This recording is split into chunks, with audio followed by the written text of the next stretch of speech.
Welcome back to the Practitioner's Workshop. This is a continuation of what I was going on before, and my intention is to give you enough of the pattern for you to be able to decrypt the rest of the elements yourself. And the last video was silver, which covers white. Silver doesn't contain anything other than the white except for the nucleus, which is red. And so with gold, you have the same pattern as silver for the first three, and then it diverges for the last three. And so your salamander is identical to the silver, and then your portion of Luna is identical to the silver, and your portion of Luna to the star. And this is where it's a beautiful white star, like a sea urchin. Okay, the ratios, I do 5 liter, I have a 5 liter vessel, so I do a 5 liter batch. And so when you're making the salamander, the portion of red lion to make the salamander is going to be 10% the maximum volume of your vessel. And so that means that this number is 500 mils of red lion conjoined with the green lion, and then brought to mortification, blackness comes. Then you need to add an equal portion of Luna as you had of red lion in the salamander, just like the silver. And that makes a perfect balance of male and female in your initial product. Then you have to organize that. It's still what they call the primordial chaos. And this part, before I add this in, I make a mark on the side of my vessel, and then I add it in, and then I make another mark. And then once it absorbs all of this, it rests for a moment in the bath, and that creates this dash between, that makes the actual shell. It's like a membrane underneath the shell of an egg at this stage. And so you had 500 mils of the red lion to begin. You add 7 to 9 times that volume of green lion to mortify it. Once the neutralization is complete, it's black. The crow has arrived. The bubbles have turned into ones that look like soda pop. And then it's rested for 24 to 36 hours until the soda pop bubbles are done. If you look really carefully at that point, it's got black crystals growing inside that look like dragon scales. And if you like, I don't actually take it out and look at it anymore because I don't like to disturb my vessel, but if you lift it up at that point, you could see the crystals are so black you can hardly tell they're there. But if you get the right angle of light, it looks like a black dragon's egg. Then you mark the line, you add the Luna, and you're of course have the cap sealed so that the Luna doesn't escape. And you increase the temperature until you see little fisheye-like bubbles on the surface and no vapor escapes. Once that has been absorbed, you pause for a moment in the bath, you gain another dash, another membrane, binding those, what you just added, and then it's stable again, you can build on it again. Now you add Luna until the star comes, and then you pause in the bath one more time, you add another membrane over that, and then you diverge from the path of silver to the path of gold. This is the point where silver you would start calcination, but with gold has 3 more shells, so you have to, instead of starting calcination when the star shows up, you change to feeding it rebus. And you feed it rebus until it's reddish orange, on the verge of turning red, but not quite a true red yet. And if you do not want to make it turn fully red at this point, because you'll be building the wrong element. And so you want to wait until it's a reddish orange, keep feeding it. It's going to be about the same volume as you just fed it of Luna. And Up to this point, you'll have fed it 7 to 9 times the volume of Red Lion you started with of Luna. And so it'll again be 7 to 9 times, 7 to 9 feedings, and each feeding's 10% your volume of vessel. So you're looking at 4.5 liters, 4.5 liters. And then now you come to this 18 at the end. The 18 is calcination, just like the 18 with silver. So that means you're going to feed it the RAM, and you're going to keep feeding it the RAM. Now it's gaining protons from the sulfur, and instead of the Luna, this is actually, I'm going to change this to, and it's a progressive solution that doesn't finish as the RAM. It starts as the RAM, and then Ceres shows up as it gets more concentrated, and then you start feeding it Isis, and you're going to finish it with Isis in the calcination. And so you have, to get this 18 is identical, you're back to the same pattern as when you were making the silver. RAM, Ceres, finish the calcination with Isis. That means, but the difference is, because you're making gold instead of silver, is now, instead of finishing the calcination at 232 like you did before, you're finishing the calcination at 327, and that's the melting point of lead. So you have to be at the melting point of lead, and you'll creep up slowly. You don't ever look like,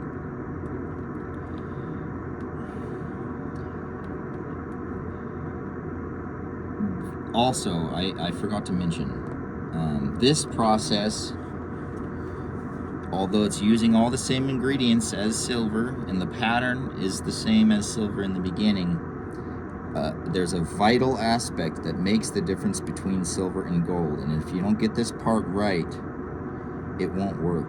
You, instead of ending up with gold, you'll end up with mercury, and you don't want mercury if you're trying to get gold. And the difference between mercury and gold is airflow. When you're making gold, the whole time you're doing the operation, there's a wind blowing through your vessel. With the silver, there's no wind.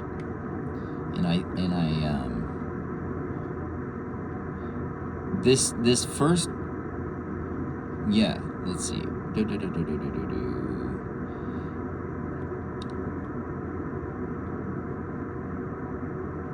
The first stage is with the cap on, the salamander, the Luna.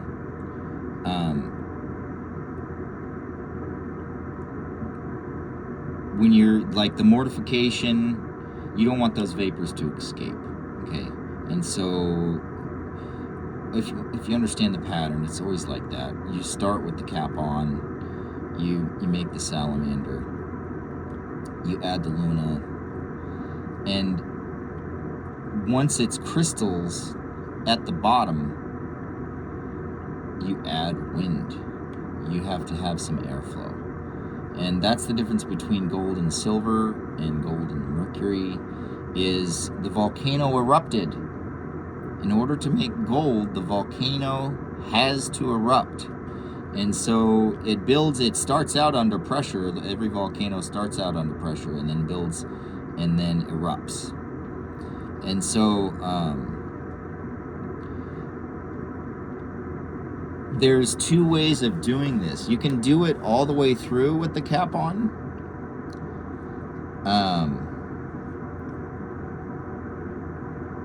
It's a longer process. It's a less direct route, but it'll bring you through every color. And that's the pattern that you'll find in the Trina Sophia. It goes white, black, green, red. But that's not making gold. that's making the stone. And even though the pattern is exactly the same for making gold in the stone, I'm trying to show you the elements themselves, and we'll get into the stone later on in this public scenario. So with building the elements, you're talking about starting under pressure and then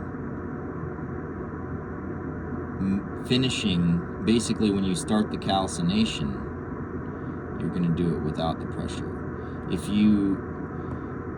you're working, there's so many different options. If you're starting with lead as your base, it's already built, it's already got more shells on it than it needs to be gold. You have to remove 3 shells to make gold. You're decaying it down. So it's a different process than what I'm sharing here, is taking and building an element from scratch. You don't have any gold to do your work, and you need some, and so an alchemist should never use vulgar gold in their work, because it's not stabilized. Everything that we build has been stabilized because of the ingredients that we use.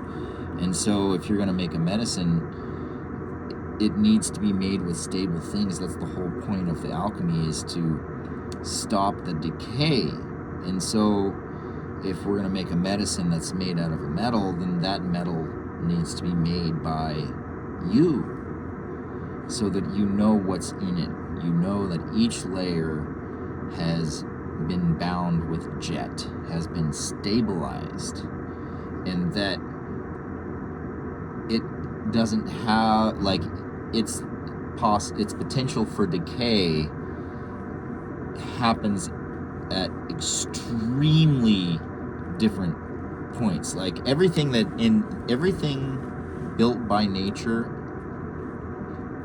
is built with elements that have a volatility level that starts at like body temperature. Basically, it starts decaying already, because the elements have been bound into themselves and stabilized. So the volatile part wants to go away, and that's what decay is. And if you have an element that has a lot of volatile parts in it that are coming out, they call that radiation, because now there's enough of it to like negatively affect you. But everything is decaying the same way, and that's how carbon dating works, because everything decays at a specific rate naturally in nature without a catalyst. And so what we're talking about here is not decay. We're talking about evolution. And so we're going to start with the salamander, and we're going to put it through evolution to create gold. And so you have to think about the processes in a volcano. It starts out under pressure, and then at a certain point, the top comes open, and all that pressure is released. When the pressure is released, the water that was bound in the stone is also set free, and a great dehydration happens. And we see that as a plume of moisture, a billow of cloud. And so what we have here is silver versus gold. Silver's all under pressure. Gold, the volcano erupts. And so you start out under pressure, you're feeding it into it, and then you're building on. As you're building on, you need pressure to build on, to push the thing into the matter. And so then you come to the final stage here, where you reach the end, and the last group of protons, these 18 protons here, are donated by the bath of sulfur. And so now the cap comes off, and you add airflow to your scenario. And silver doesn't have any airflow. Gold has airflow, and any of the drier elements, copper, tin, iron, lead. Well, actually, lead, I take that back. Lead has got wet on top. But anything on the path to gold, iron, copper, gold, those are all dehydrated elements, whereas silver, tin, mercury are the hydrated elements. And it's the water, the whiteness gives the water away. Calcination with the cap off, and the calcination is done at 327 for gold. That the temperature determines the shape of the crystal. If you do exactly the same thing at 232, you'll have a totally different element, because if you want that hexagon shape, you need to be at the melting point of lead. And the salamander, the Amun, is the hexagon. It's the first hexagon. If you take the same process and you overheat it, if you went up to 378, it would turn black and become carbon. That's how carbon is formed. Carbon is a hexagon, and gold is a hexagon. Carbon has lost the red top that the gold has, and it's been decomposed partially, and that's what turns it black. And everything's built out of carbon, so technically everything's actually built out of gold. And that's, if you ever take a biological science, like the building of plants and matters and all these things, biological chemistry, everything is hexagons over and over and over and over and over and over again, because everything's carbon based at that level. But the carbon itself was about to become gold and got too hot, and this one got decomposed. And so if you open up the carbon, the first layer underneath the carbon is the 18, and then the rebus. Actually, this one, the layer that came out was the rebus. So that means during the decomposition, it lost the water on the top of it, and that's black at 32 is carbon. And so the carbon is just shy of being gold. You can just as easily, instead of starting with lead, you could start with carbon and make the gold. It's so fascinating how this works. It's so much simpler than people realize, or and because they're looking for this super complicated thing, they miss it altogether. Like, it's so simple. It really, really is. And of course, the last step is to dissolve it in the aqua regia. And if you want gold, you have to put a red top on that repair when you just cut it in half. Atomize it, and so you have the red aqua regia for the last proton on the gold is made out of fire. Airflow through the calcination, pressure through the evolution. It's vital. If you don't have airflow, or if you don't have enough airflow, or if you have too much airflow, it won't work. You'll produce something else. And so there's a balance that has to happen between the air coming in can't create pressure. You have to have zero pressure for gold in the calcination. Whereas silver, you need pressure all the way through to the end. And that key point, the difference between gold and silver, like I say, is the eruption of the volcano.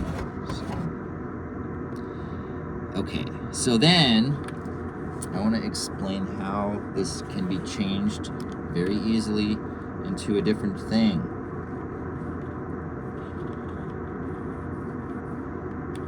And all I'm going to do is change the shell. I'm going to move the calcination one step forward.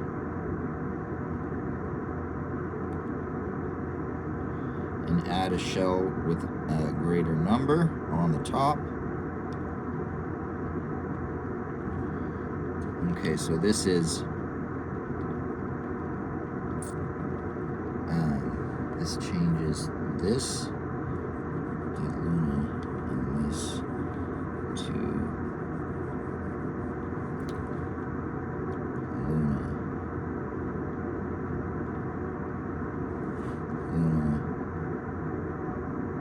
Isis calcination. And then this is white line. And this creates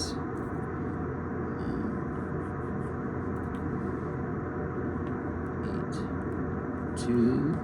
Give me just a moment here, and it's almost done. And we have a new element simply by changing the point of calcination and the color of the last shell. So now we have radium, and you see it's all the same as gold all the way up to here.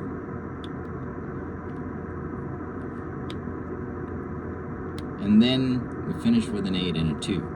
And so what you have here is now you're going to feed it Luna instead of getting those wet protons from the sulfur. And then you're going to finish the calcination with just Isis instead of the RAM, and you get these 8 protons from the sulfur on this side. And then you redissolve it after calcination with Isis with the white lion, which has an extra proton more than the red aqua ratio.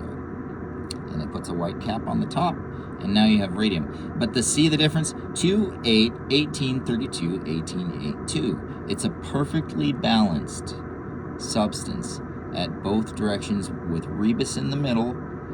And and just like gold is perfectly balanced, radium is perfectly balanced. But it's a even more perfect balance than gold. And the difference is it finishes wet on the outside. It's got a white shell on the top instead of a red shell on the top. And so this substance will contain a charge and actually respond to the Earth. Like, you can charge it with positive magnetism and it will get heavy, and charge it with negative magnetism and it will float off the ground. But if you build it starting with the salamander and using only fixed ingredients, it's the decomposition, the unstable aspect, that causes radiation. And so if you rebuild the radium using these ingredients, you will stop its decay, which means that it will not be radioactive and it will be safe to handle. Then you can make use of all its wonderful properties. The radium, if you just went and got radium out of a mine somewhere, you couldn't touch it or be around it because it would kill you. And so don't attempt, please, to have anything to do with that kind of stuff. But if you make it yourself from scratch using only fixed and stabilized ingredients, then there will be no decay. And now you can make use of the element safely. And that's I wouldn't recommend trying that until you're well advanced in understanding of the process and the preparation of each ingredient individually. But that's where it's going. Once you understand how silver and gold are made, then you can use that as a formula to decode what the layers are in each other thing and how these shells are built. And you always finish at calcination and then install the final shell in the atomization of the substance. And so, all right, I hope you have a wonderful day, and be blessed in everything you do.